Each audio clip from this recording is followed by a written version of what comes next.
Pakinggan mo yung hininga. Ang bugso ng iyong puso. Pagmasdan mo ang mga tao. Ang mga tao na sumisimbolo ng pagmamahal, pagdumot, luwalhati at pagsinta. Ramdamin mo ang hangin, ang paligid. Pakinggan mo ang iyong hininga. Ang bugso ng iyong pulso. Pagmasdan mo ang mga tao. Unang revelasyon. 3. Mapalad ang bumabasa at ang nakikinig ng mga salita ng hula at tumutupad ng mga bagay na nangasusulat doon sapagkat ang panahoy malapit na.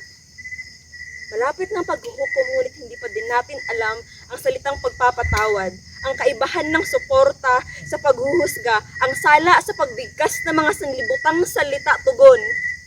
Mapalad ang bumabasa at ang nakikinig sa mga salita ng hula at tumutupad ng mga bagay na nangasusulat doon sapagkat ang panahoy malapit na.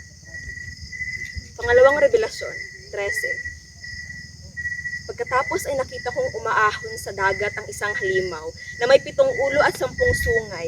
May korona ang bawat sungay nito at sa bawat ulo ay nakasulat ang mga pangalang lumalapastangan sa Diyos.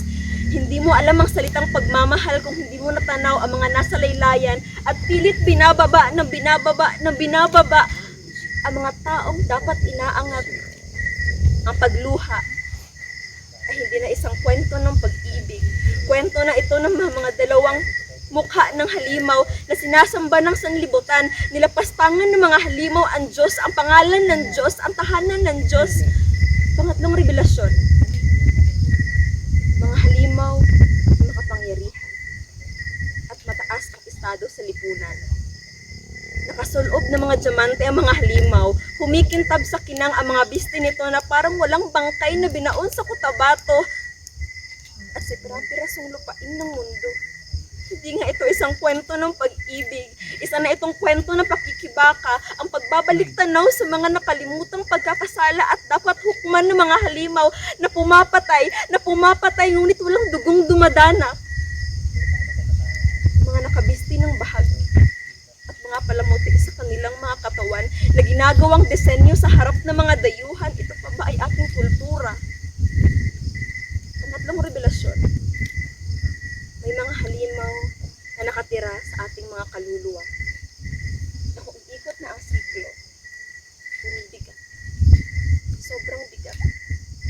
Detalyado sa isip kung gaano kasakit kung ikaw ay nawalan, nagpakawala, at patuloy na hinahanap ang mga nawawala.